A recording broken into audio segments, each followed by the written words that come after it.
I like it, but I never have to predict where maybe he's going to look up that house. That time he's going to be so close to this line.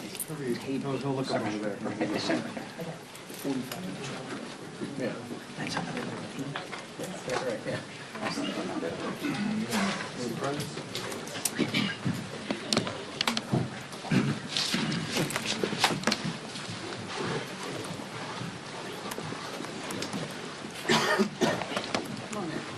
Look at that. Look at that. Good morning, everybody. Welcome to day 22 of the Democrat shutdown. While it's already been, as we noted yesterday, the longest full government shutdown in history, October 22nd marks another landmark. This is now the second longest government shutdown of any kind ever in the history of our country, and it's just shameful. Democrats keep making history, but they're doing it for all the wrong reasons.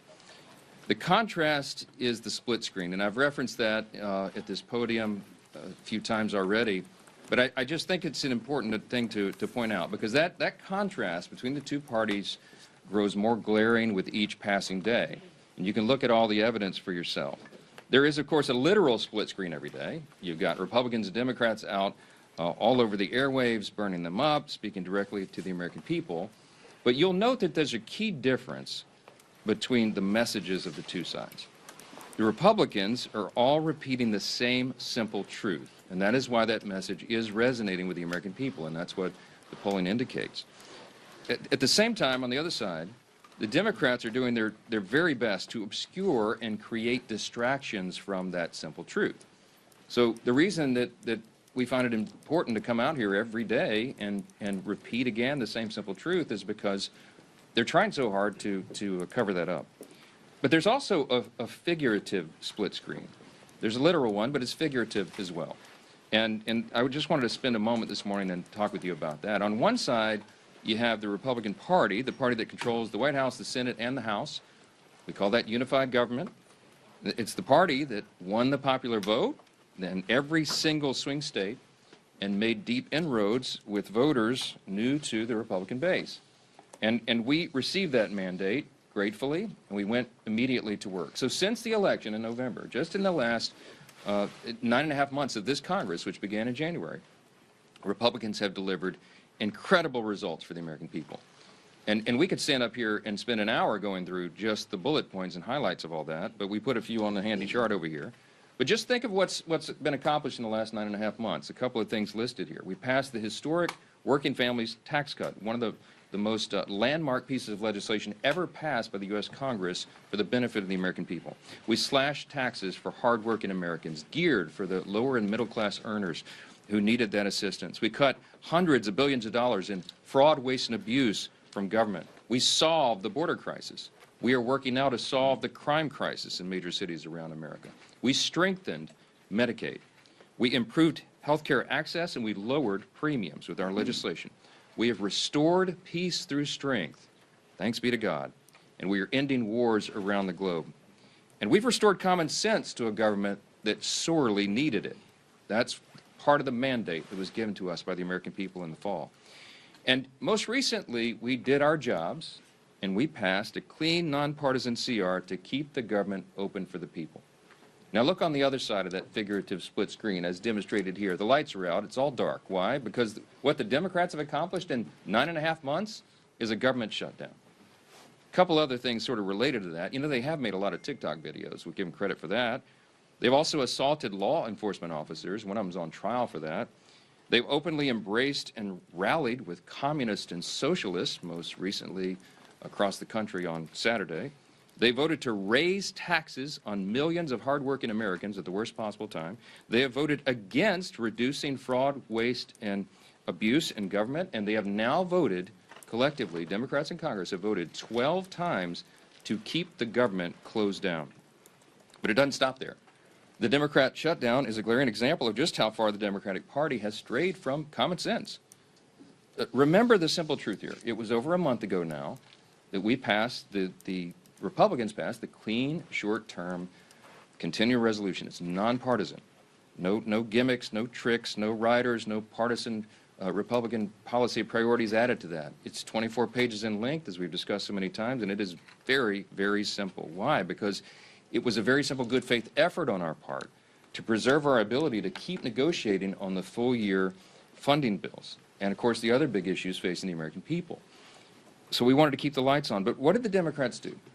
Instead of receiving that, voting for it as they have always done in the past, they broke from history and they rejected that.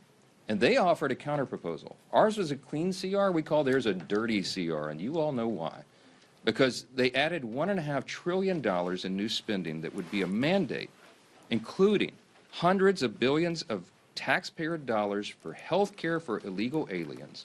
Go to page 57, section 2141 of what they filed. They want to restore funding for left-wing pet projects in foreign countries. And I've given you a list of some of the crazy things that they would include in that.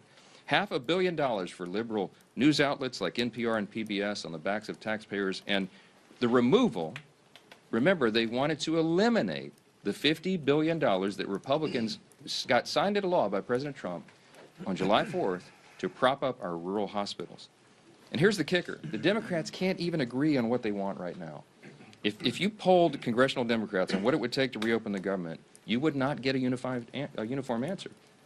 Every reporter in the room, by the way, should be asking them that question. Democrats put together this haphazard grab bag of crazy leftist policy proposals when they knew that it would not be agreed upon, and they knew that it was clear that Republicans were working to do the responsible thing and offer a clean CR to fund the government. That's our most basic job here. In their desperation now, they're trying their very best to somehow blame Republicans for the forthcoming health care crisis that they themselves created.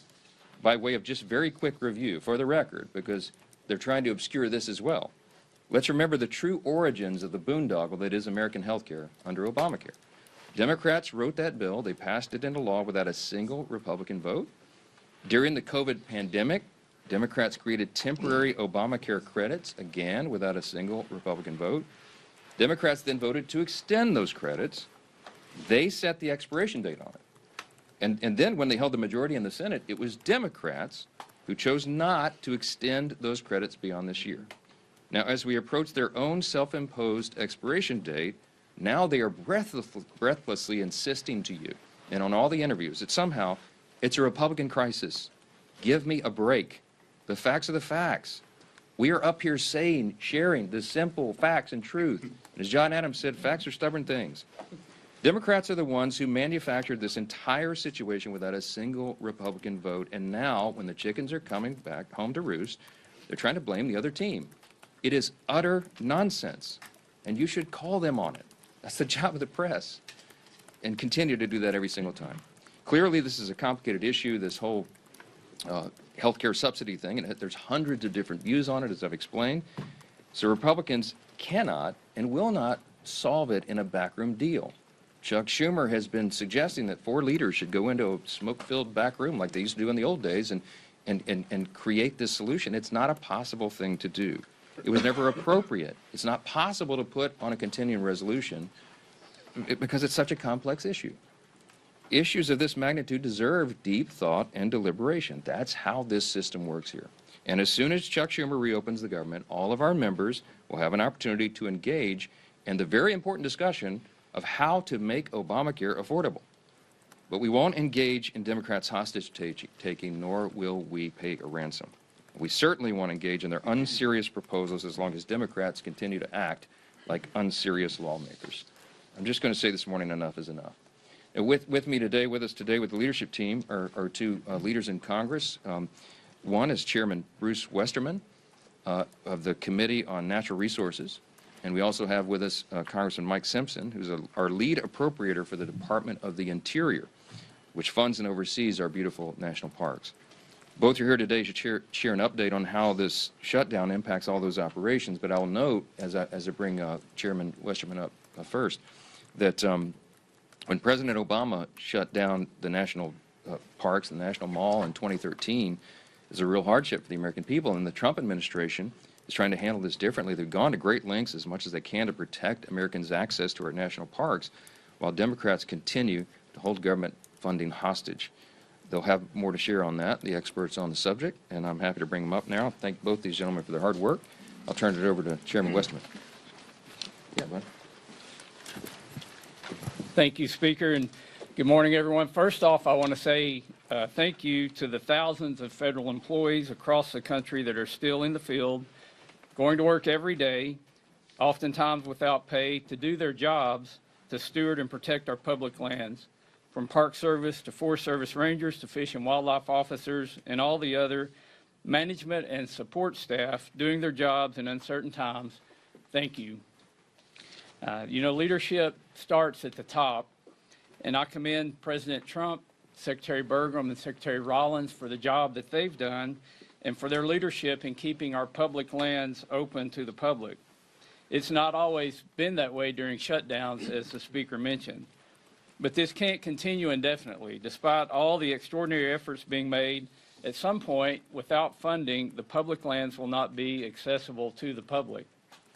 The longer this unnecessary shutdown lasts, the more negative consequences that we'll start to see. Without regular staffing, litter will pile up and park ecosystems will be affected. It's fall time. It's a wonderful time of the year. It's a wonderful time to visit our public lands with crisp weather and beautiful foliage. Fall, personally, is my favorite time of the year, and it's that way for many Americans who enjoy being outdoors. When Americans save up to visit a national park or a national forest, that experience should exceed their expectations. Families visiting our parks are now being met with disappointment as visitor services and experiences are reduced. As the shutdown drags on, families will cancel their vacations or day trips to our public lands. It's hunting season all across the country, different types of hunting seasons across the country, and public lands are oftentimes the only place that people who like to hunt and fish have to recreate. For everyone's sake, and who uses and appreciates our public lands and appreciates our public employees, it's time to end the shutdown. As we look here in Washington, the negative effects of the shutdown and what that will have on public lands, I just want to highlight one issue, and that's the Great American Outdoors Act. This was a bipartisan bill that was signed into law by President Trump during his first term.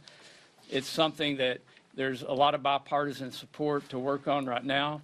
But, tomorrow we had planned a field hearing on the Great American Outdoors Act so that we could reauthorize this piece of legislation that's putting as much as $1.9 billion a year into maintenance backlog on our federal lands. I've had an opportunity to visit many of these parks and to see the wonderful work that's being done. It's something that Republicans, Democrats, and independents, I think, all appreciate, the fact that we're taking care of our public lands. But Congress is not here working on those issues because of the shutdown. And we need to get back to work. We need to start putting the American people first and putting these federal lands and giving them the place and the position that they deserve. And we simply can't do that when the government is shut down. So enough of the shutdown. Let's get it over, get people where they're paid, where they're going out and doing their jobs that they want to do, and getting America back in the position we need to be in and getting Congress back and functioning. And with that, I'll turn it over to my friend Mike Simpson from the Appropriations Committee. Thank you, Chairman. Thank you, and thanks to the leadership for inviting Chairman Westerman and I here to talk a little bit about the impact that this shutdown is having on our public lands and our national parks.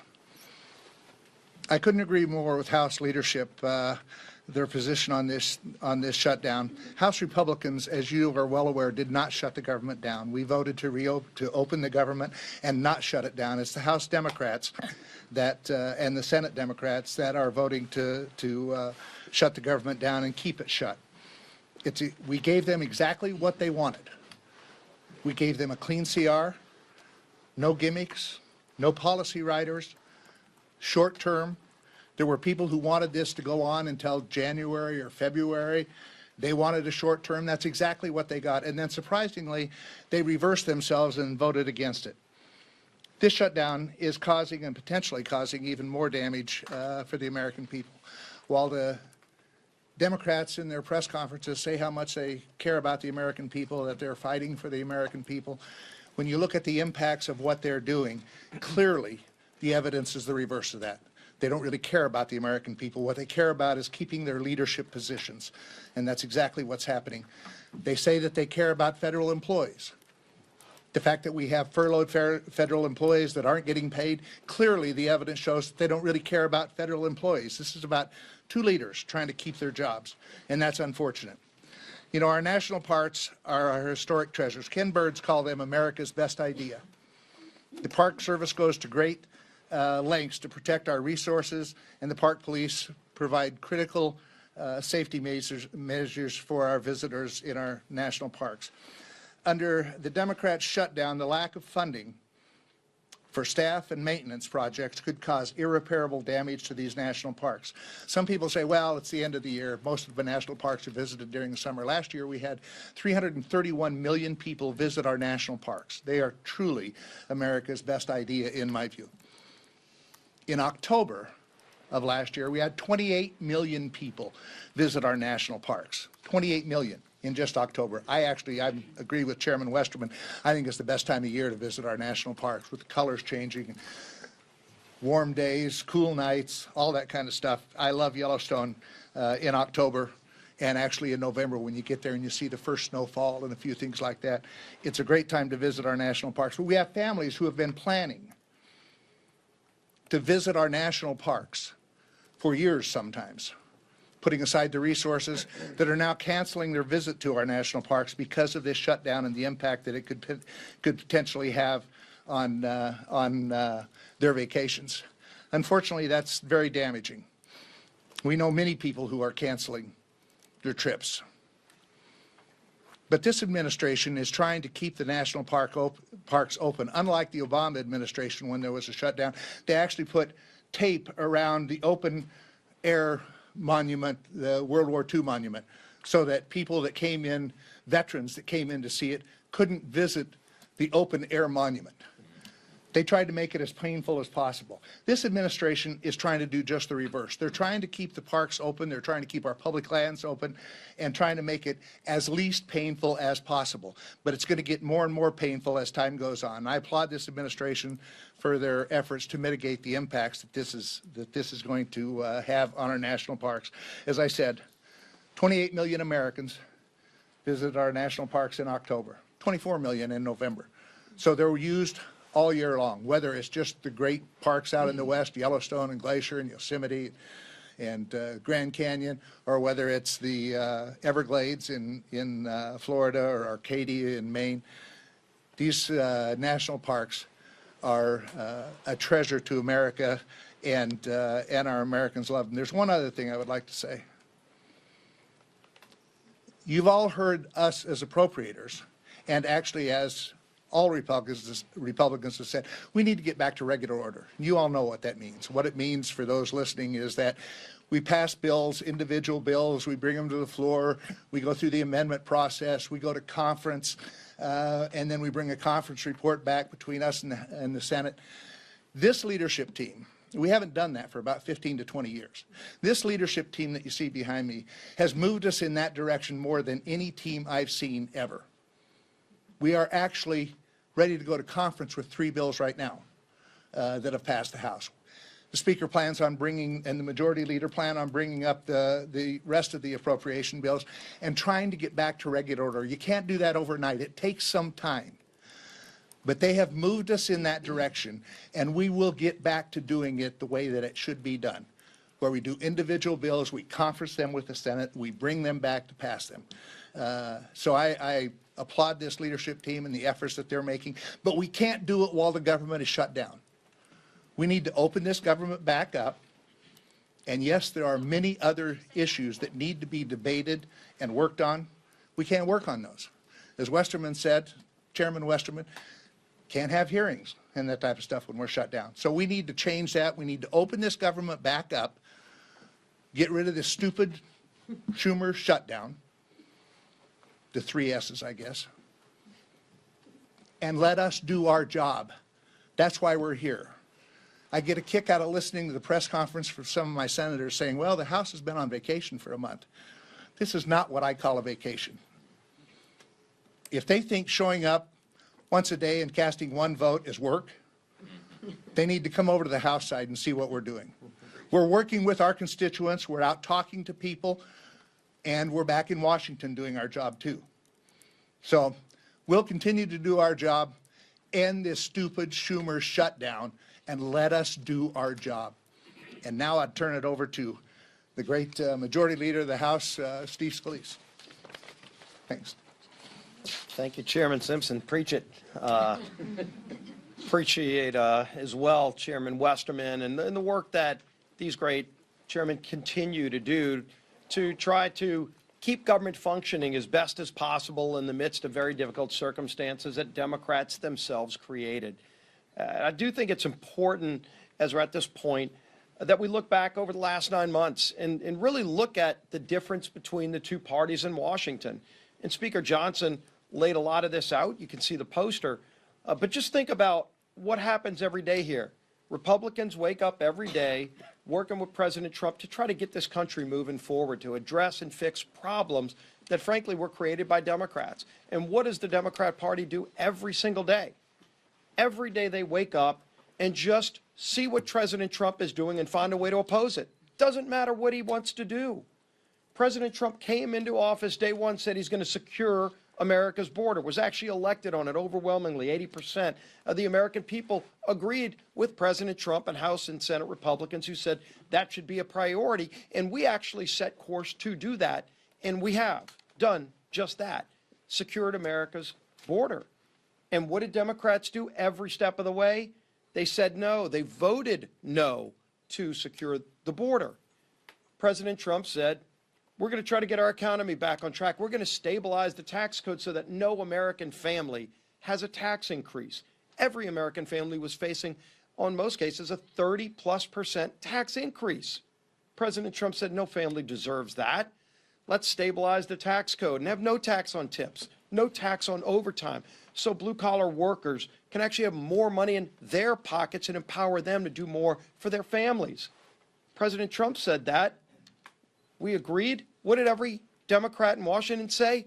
No. They didn't just say no. They all voted no to that.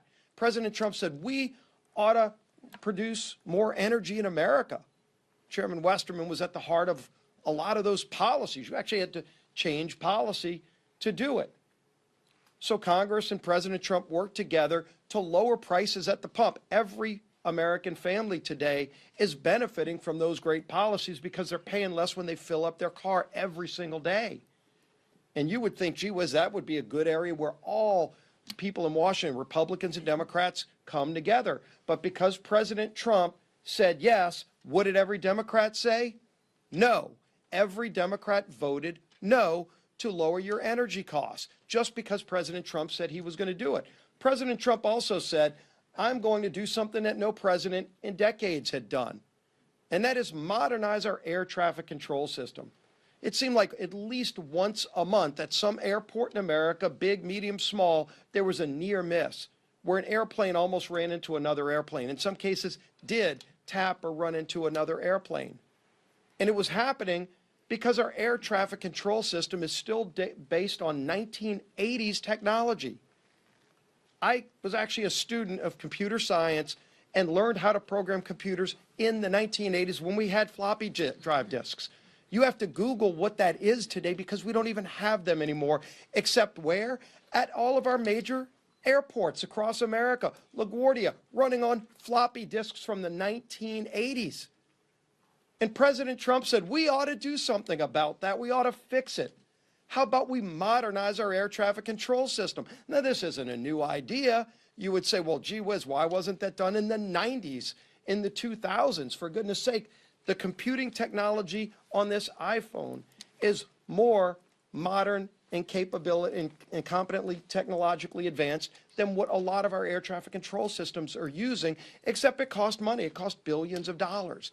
And so previous presidents, Republican and Democrat alike, just didn't have the time or the priority to find the money to go modernize that system. And so some days flights across America would get canceled.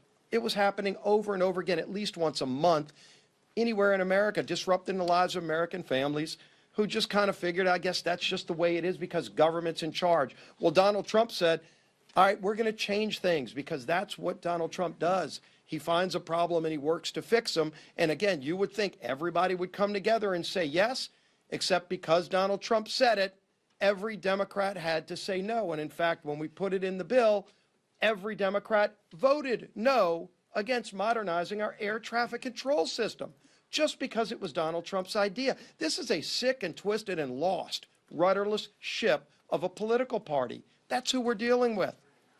When the press asks, gee whiz, is there something else you can offer these folks in a negotiation to try to get this off a ramp and find a better way to get the government open?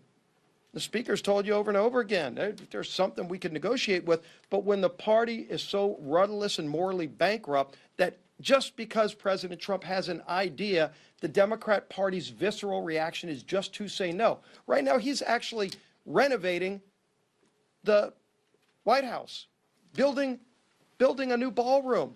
I mean, anybody that's ever been to a state dinner, like the White House has been renovated over and over again. There wouldn't be an Oval Office if there weren't renovations by previous presidents. The West Wing was a renovation by previous presidents to make it better for all future presidents. And that's what Donald Trump is doing.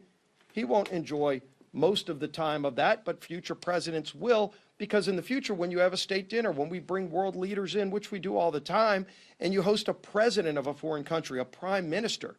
I've been to some of those. Some of you have covered them.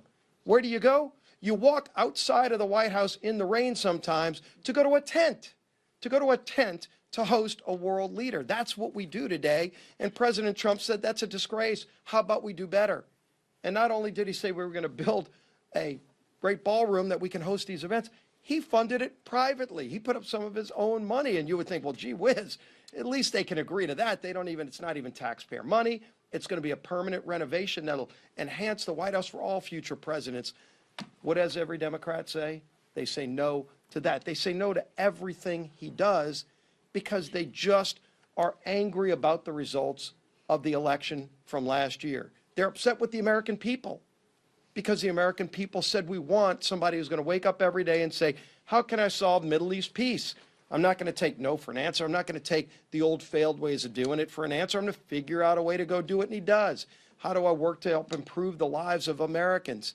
He goes and finds a way to say yes, and because he says yes, Democrats find a way to say no. It's a disgrace. It's a disgrace, but now it's having real impacts on American families. With this shutdown, it's not just their everyday feud with Donald Trump. It's become now a problem where American families are paying the price. Let's talk about what just came out a couple of days ago. The USDA sent a letter to all of the states saying, quote, if the current lapse in appropriations continues, there will be insufficient funds to pay full November SNAP benefits for approximately 42 million individuals across the nation. 42 million people across America are going to suffer from those SNAP benefits that they count on. Right before Thanksgiving, because Chuck Schumer and Democrats are so angry with President Trump that they just want to find a way to say no. And when they say no, now they're saying no to 42 million families who will go without food so that Democrats can show their far-left radical base that they're fighting President Trump. As if they've got to show off to some radicals who come march on the mall and hold up effigies to murder the president, 8647. You saw the signs. Over 800,000 people in my home state of Louisiana get food benefits through the SNAP program. Yesterday we talked about Senator Ossoff, who one Senate aide said on the record to The Hill in that article, said that he's more afraid of if he votes to open the government, he will lose the clicks he's getting from foreign states and the small donor donations that add to about $3 million. That's what he's afraid of. Well, let's look at Senator Ossoff's state of Georgia. 1.4 million people are going to face losing SNAP benefits just in his home state. Now, does he want each of them to send about $2 each to him to make up for the $3 million he's getting from California, in Illinois, in New York, in Minnesota?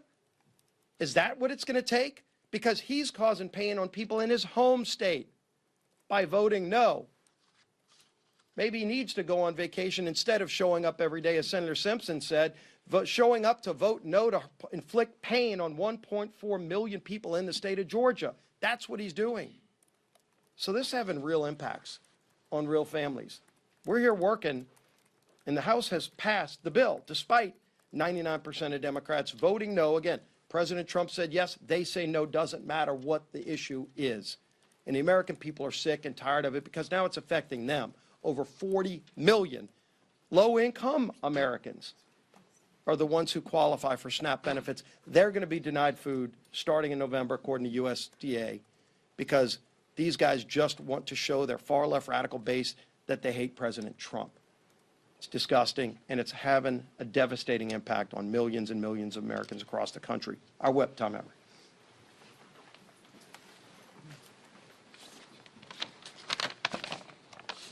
Well, Democrats have voted 12 times to shut the government down. 12 times. And now they're refusing to support legislation that would help alleviate some of the pain they've inflicted on the American people as a result. Earlier this week, the minority leader in the House said he opposes legislation that would pay our troops and essential federal workers during the Democrat shutdown. This includes Border Patrol agents, air traffic controllers, TSA agents, and more. All of whom, by the way, as these speakers have pointed out, are showing up to work without receiving a paycheck while the Democrats play their shutdown games. Some would say the soon-to-be former House Democrat leader went so far as to call this legislation, quote, a political ploy. Well, I'll tell you what a political ploy is. Holding the American people hostage just so you can avoid getting the guillotine from your far left base. That's a political ploy.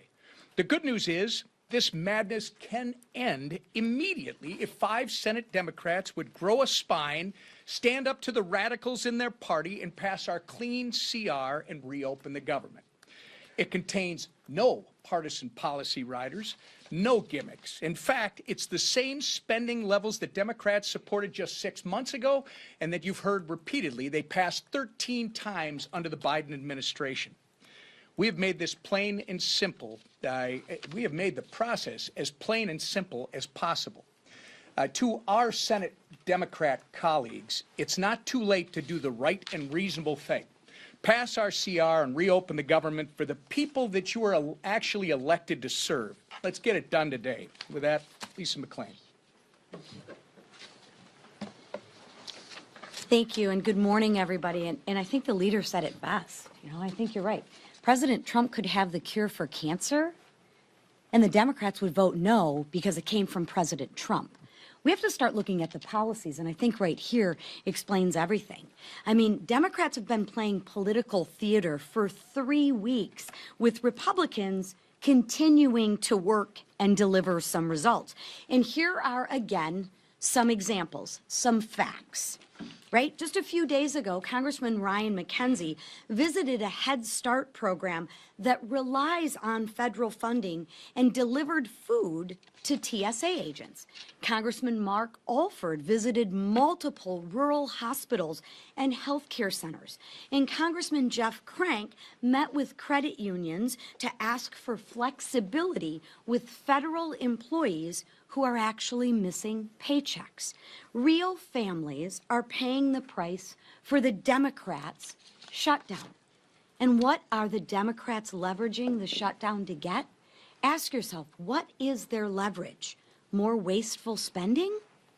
While Republicans are working at home, Democrats are fighting for weird programs, like halfway across the world, right?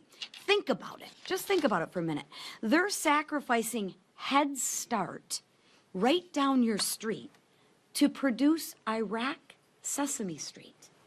So they'd rather spend money on Iraqi Sesame Street than fund your Head Start programs. But President Trump is, the bad guy for putting America first. Scratch your head on that one. They're risking the safety of American skies for LGBTQI programs in the Balkans. right? Putting the Balkans over the safety of our skies. They're jeopardizing millions of paychecks to Americans to support woke programs in Honduras, Zimbabwe, Mexico, Venezuela, and Lebanon. Okay. I don't know about you, but I think that is absolutely shameful. Let me be clear.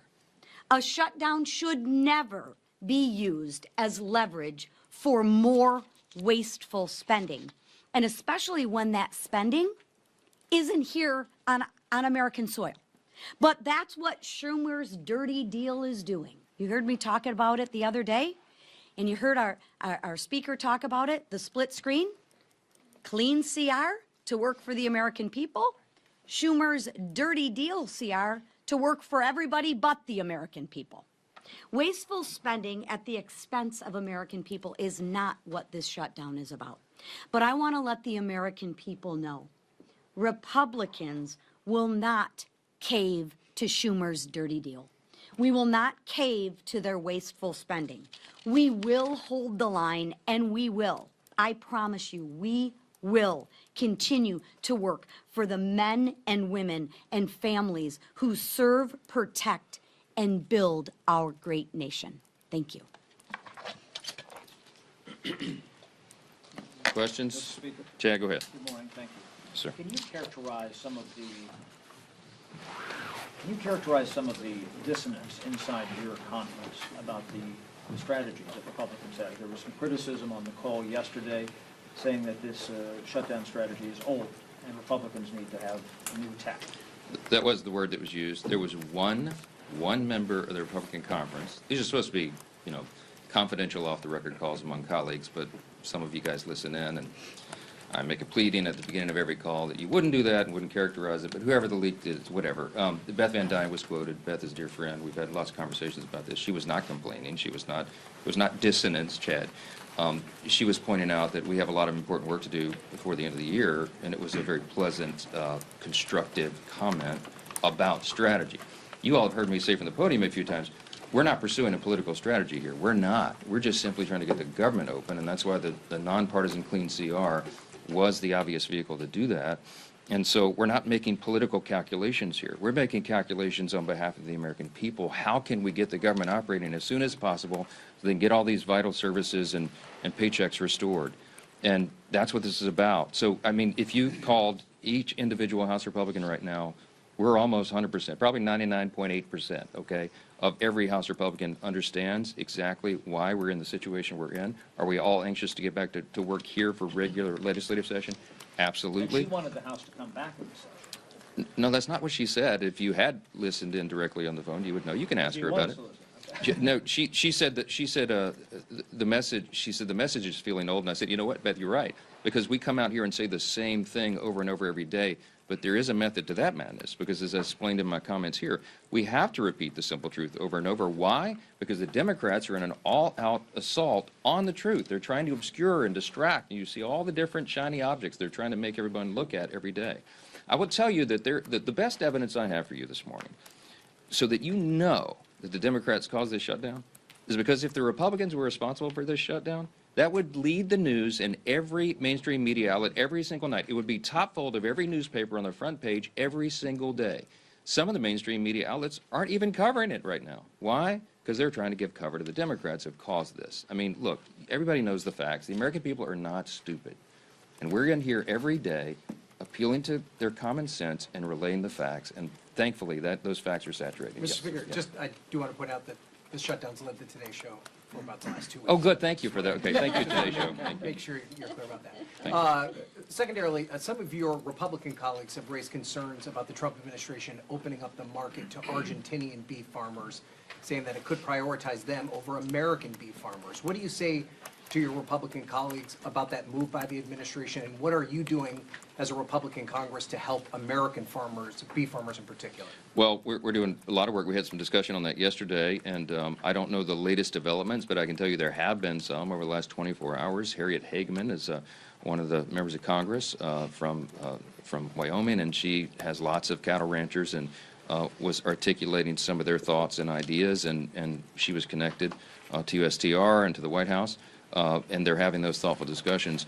The White House doesn't want any unintended consequences. What they're trying to do is improve the lives of everyday Americans, make our economy work again, and make sure that we are treated fairly by trading partners around the world. And there's lots of complications and a lot of moving parts when you're talking about trade agreements, renegotiating old trade agreements between, over 100 nations all at once. But they've done an extraordinary job, and they're working to fine-tune all those details, and you'd have to direct specific questions about it to the White House, because I don't really know. Yes, ma'am. Leader Thune said it's time for the House to start thinking about coming back and passing a longer-term CR.